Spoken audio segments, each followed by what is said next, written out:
Seja bem-vindo à Teologia Atre, Teologia para a Vida. E no vídeo de hoje eu vou trazer mais um texto do John Piper, do livro Providência.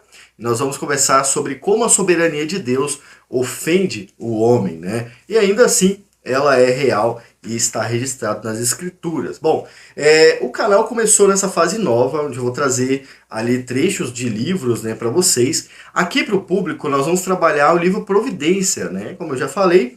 E no vídeo anterior, ou dois vídeos anteriores, eu mostrei os livros que eu vou tratar com vocês na área de membros, tá bom? Então, para o público, livro Providência. Agora, na área de membros, vai ter mais coisas. O vídeo de hoje é o primeiro vídeo trazendo o conteúdo do John Piper. No vídeo anterior, nós usamos outros livros, né? E já tem dois vídeos que a gente está usando outros livros, mas agora vamos pegar aqui o livro do Piper e trabalhar ele. Todo mês, um vídeo desse aqui para vocês no canal. Por isso que você tem que se inscrever para continuar vendo, né, na sequência do livro. Vou tentar fazer na sequência do livro do John Piper mesmo, tá? Bom, aqui na área de membros tem mais conteúdo e vai ter outros livros também. E a gente vai ler aí um pouco aqui com o público, com vocês, o que o John Piper fala sobre a providência. Embora o livro trata da providência, né, nós vamos falar hoje sobre a soberania de Deus. O John Piper faz uma separação entre as duas coisas. Quem sabe a gente trabalha no próximo vídeo, né? Mas hoje nós vamos ler a página... Vou até olhar aqui, porque você que gosta de acompanhar, nós vamos ler a página 17. É isso aí, página 17 na introdução. Então, bora ler o livro.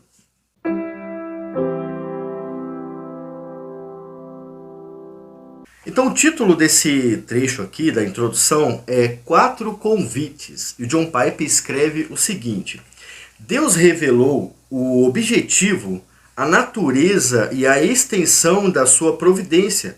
Ele não ficou em silêncio e nos mostra essas coisas na Bíblia. Essa é uma das razões porque o apóstolo Paulo diz: toda a Escritura é útil, segundo Timóteo 3,16. A utilidade da Bíblia, nesse caso, não reside principalmente na validação de um ponto de vista teológico, mas sim na revelação de um grande Deus, na exaltação da sua graça invencível e na libertação de seu povo indigno. Deus revelou a sua soberania intencional sobre o bem e o mal, a fim de humilhar o orgulho humano, intensificar a adoração humana, vencer o desamparo humano e colocar lastro no assolado barco da fé humana, vigor na coragem humana, alegria nos gemidos de aflição e amor no coração daquele que não vê o caminho adiante. Bom, e é assim que John Piper começa a sua obra, com um texto que parece uma poesia, mas vai tratar da soberania de Deus. Existem pelo menos dois temas aqui, nós vamos tratar de um deles, tá? O primeiro tema trata sobre a utilidade das Escrituras, e o segundo tema trata sobre por que Deus manifesta a sua soberania na Bíblia Sagrada. Embora o Piper vai fazer uma divisão entre a soberania e a providência, ele começa falando da soberania. Depois ele vai desenvolver o termo providência e nos ensinar ali o que ele quer dizer com esse termo, né? Na verdade, ele passa muito tempo explicando o porquê ele usou providência e o que ele entende de providência, mas ele já começa aqui com a soberania, que é um tema que muita gente está nos dois polos, né? E acho que quase todo mundo está nos dois polos. Pessoas que gostam muito da providência divina, né, e alguns até erram em algumas interpretações da Bíblia, mas gostam muito, e pessoas que detestam a providência divina, né, odeiam esse tema, porque mostra um Deus que governa, um Deus que é poderoso, um Deus que não respeita exatamente do jeito que o homem quer, né, o livre-arbítrio. Esse Deus da Bíblia, né, eu até diria que se o mundo conhecesse de fato o Deus da Bíblia, nós estaríamos em apuros, tá? Eu estou lendo, por exemplo, o texto de Ezequiel e, cara, o texto é muito pesado, extremamente pesado, a respeito daquilo que Deus vai fazer com o seu povo que se envolve no pecado de outros povos, na idolatria de outros povos. É muito pesado. E olha só, além do mundo não conhecer a soberania de Deus, Muitos crentes detestam ela também, não estudam ela por medo, por não gostar desse Deus, por não serem convertidos também, vamos ser sinceros, né? Muitos cristãos, pessoas que vão na igreja, não são crentes, né? Não são convertidos de fato e por isso detestam os temas que tratam da soberania de Deus. Nós vamos falar sobre isso hoje e na área de membros, no próximo estudo sobre teologia, né? A gente vai falar sobre os decretos de Deus. Então olha só, um tema que está sempre vindo aqui no canal. Eu gosto muito desse tema, tô do lado de cá, né? Eu sou dos que gostam muito da soberania de Deus.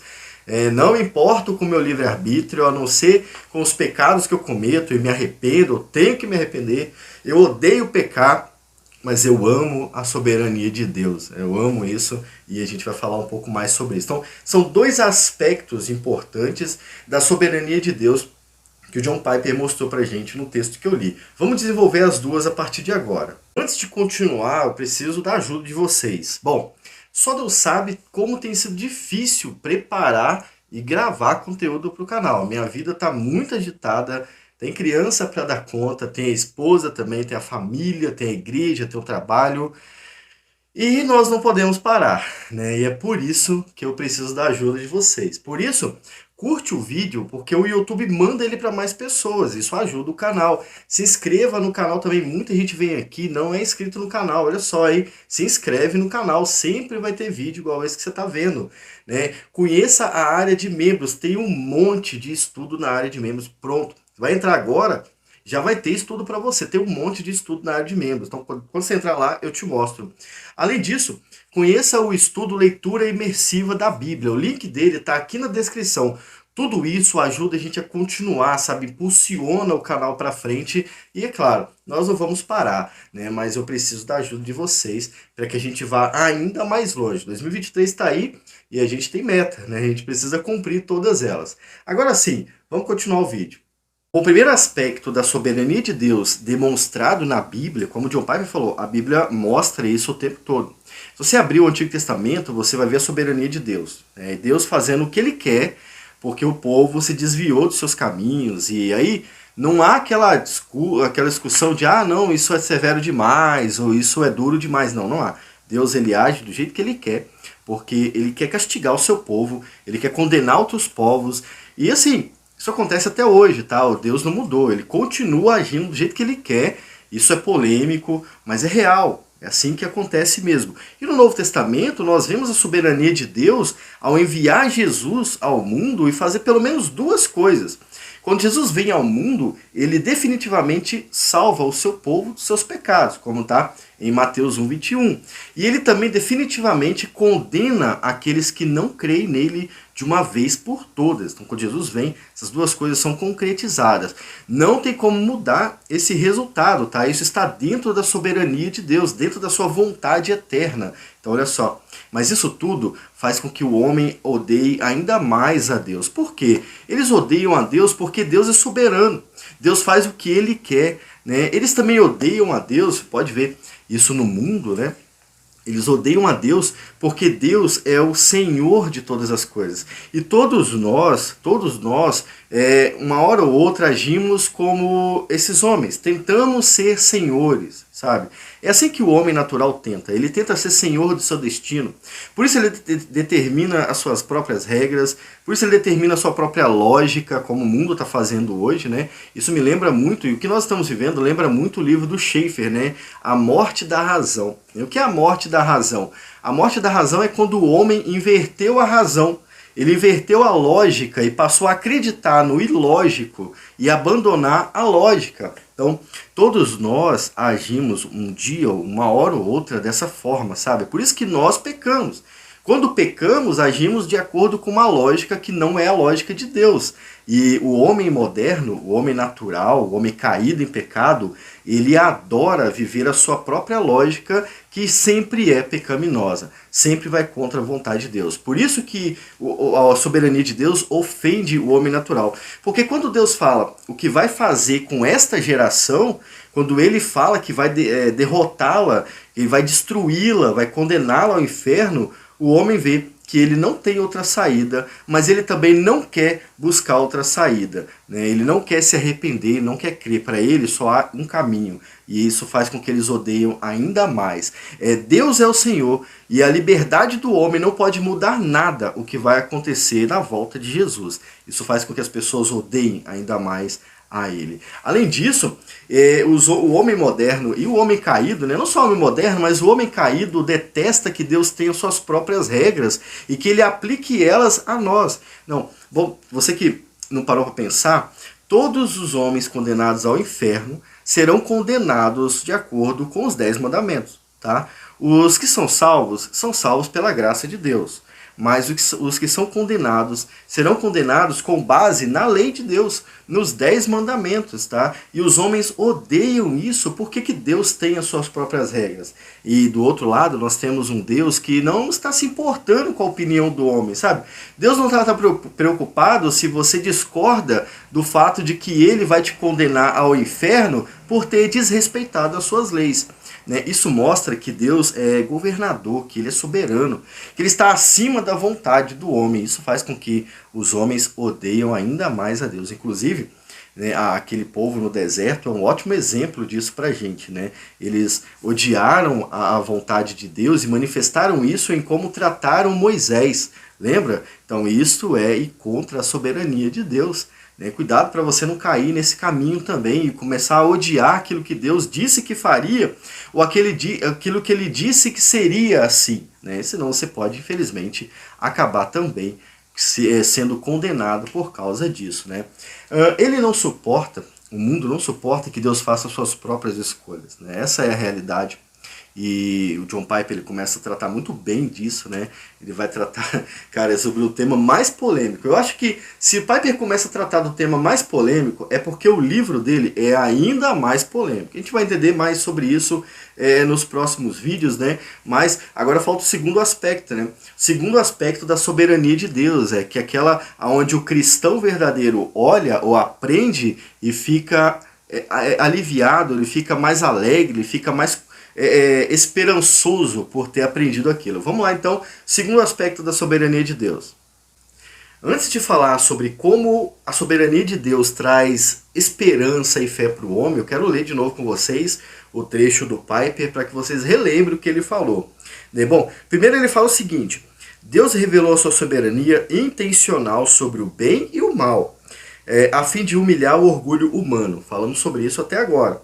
Depois ele continua falando o seguinte, a fim também, né, de intensificar a adoração humana, vencer o desamparo humano e colocar lastro no assolado barco da fé humana, vigor na coragem humana, alegria nos gemidos de aflição e amor no coração que não vê um caminho adiante. Estas pessoas que são apoiadas pela soberania de Deus, essas pessoas que são ajudadas pela soberania de Deus, são justamente aqueles crentes fiéis, aqueles crentes que amam a soberania de Deus, aqueles que se entregam ao seu senhorio, sabe? O crente verdadeiro, ele é diferente do crente falso. Há uma coisa muito clara no crente falso, ele acha que é o senhor da sua vida, assim como o mundo age. O crente verdadeiro é aquele cara que está ajoelhado diante de Deus, sabe? Aquele cara que busca a Deus porque sabe que não há outro caminho. Ele busca a Deus porque ele sabe que ele está perdido sem Deus. E aí John Piper vai falar sobre isso. Olha, a soberania de Deus leva o seu povo à adoração fiel, né? À vitória também, justamente por causa da soberania de Deus. Ela é o motivo da nossa esperança. Enquanto o mundo tem esperança na ciência, na filosofia, nas suas próprias ações, né? E olha, isso está mostrando que o mundo vai acabar facilmente, justamente porque as ações humanas são terríveis. As ações humanas matam eles mesmos, né? E o homem continua confiando nas suas ações. Enquanto o homem natural e o crente falso continuam acreditando nos seus ídolos, o crente verdadeiro tem a sua esperança nas promessas soberanas de Deus, porque ninguém, absolutamente ninguém pode mudar aquilo que Deus determinou e aquilo que ele disse que fará. Isso nos traz esperança, porque embora passemos por tantas necessidades, tantos problemas, sabemos que na hora certa Deus virá e nos tirará deste mundo terrível, né? Desse mundo caído em pecado. Então, olha que diferença, né? Enquanto a sua soberania traz preocupação para o mundo, para o crente a soberania de Deus traz esperança. Além disso, a sua soberania nos enche de vontade, nos enche de força, sabe? Por que, por exemplo, que nós temos que continuar o nosso canal? Porque nós sabemos que Deus quer que façamos isso. E o que vai fazer com que a gente continue? A vontade dele, sabe? Se você está vendo esse vídeo, você só está vendo esse vídeo porque Deus quis que você visse, né? E justamente porque eu sei que Deus quer alcançar outras pessoas é que eu estou gravando esse vídeo. Olha, isso me enche de vontade, isso me enche de força para continuar. E eu só faço isso porque nós amamos a soberania de Deus, amamos os planos de Deus e aquilo que Ele revela nas suas escrituras. Além disso, a soberania de Deus nos incentiva a continuar. Quantos crentes a partir de 2023 vão abandonar a fé? Quantos deles vão desistir da vida de santidade? Né? Muitos desses caras nunca foram cristãos, nunca foram convertidos. Outros serão enganados pelo pecado, estão em processo de aprendizado e tudo mais, mas a maioria não é crente de verdade. Nós vamos continuar. O crente verdadeiro vai continuar só porque Deus é soberano. Só porque Ele não deixa que os fiéis se afastem demais. Só porque Ele nos leva ao arrependimento. Você não continua porque você é forte. Você não continua porque você é inteligente. Nem porque você fala bonito. Nem porque você fala muito. Não, você não continua por isso. Você só continua porque Deus é a nossa força. Como disse o salmista, né? Bom é Deus para o povo de Israel. É isso que acontece com a gente. Então, a soberania de Deus é que nos incentiva a continuar, que nos impulsiona. E é por isso que nós amamos a sua soberania. É por isso que quando vemos textos de Deus dizendo o que Ele vai fazer, nós ficamos alegres, porque alguém está no controle e não somos nós. Porque se fôssemos nós, seja sincero, nós estaríamos perdidos, né? Se Deus esperasse de você para fazer o que Ele mandou fazer, você estaria perdido. Mas como cremos e aprendemos a soberania de Deus na Bíblia, como John Piper falou, estamos alegres, estamos confiantes, temos firmeza na nossa fé. Além disso, como vocês já perceberam, a soberania de Deus é a única garantia para a eternidade com Deus. Tá? Nós sabemos que só vai para o céu aquele que crê. Isso aí é óbvio. Sem fé é impossível agradar a Deus. E sem agradar a Deus, é impossível ser salvo, né? Mas nós sabemos também que a operação da fé vem dele. A operação da fé vem pelo Espírito Santo. Então, a única forma, né, a única garantia, aliás, de sermos salvos é a vontade eterna de Deus. Por isso que amamos a soberania de Deus. Nós amamos que Deus seja soberano, porque se Ele não fosse soberano, se nós tivéssemos poderes, estaríamos perdidos, porque nós passamos a maior parte do tempo desejando o pecado. E o salário do pecado é a morte. Logo, todos estariam mortos se fosse pela sua própria vontade. Mas não. A nossa garantia é o fato de Deus ser soberano, ser Senhor e cumprir tudo o que Ele disse que ia cumprir. E é por isso que ficamos aliviados em ter um Deus que é verdadeiro, um Deus que é soberano. E não, Ele não se importa com o que você pensa, Ele faz o que Ele quer. Aleluia, que Ele continue fazendo o que Ele quer, porque nós cremos em Deus. Não há motivos para se preocupar se você crê em Jesus. E muita gente tem medo por não entender isso, mas é importante entender. Daqui para frente eu espero que a gente continue aprendendo sobre esse tema que é tão importante. Agora eu quero saber de você. Gostou do vídeo? Já se inscreveu no canal? Então curta ele, mande ele para outra pessoa. Tem um irmão que tem problema com isso? Mande para ele. Tem um irmão que ainda está indeciso, ainda não sabe se fica ou se vai? Mande para ele. Talvez o trecho desse vídeo vai ajudar ele, Talvez o Espírito Santo use esse trecho para fazer com que ele tome uma decisão, seja mais sério diante de Deus, que ele seja mais honesto também e venha a se arrepender dos seus pecados. Eu vou ficando por aqui. Mês que vem a gente volta, Claro, se você estiver vendo esse vídeo no futuro, já tem um vídeo novo para você assistir. E se você está vendo no presente, tem um monte de vídeo na área de membros. Então, vai lá na área de membros, conheça, clica aqui em Seja Membro para você entender como é que funciona. Fique com Deus e até o próximo vídeo aqui no canal.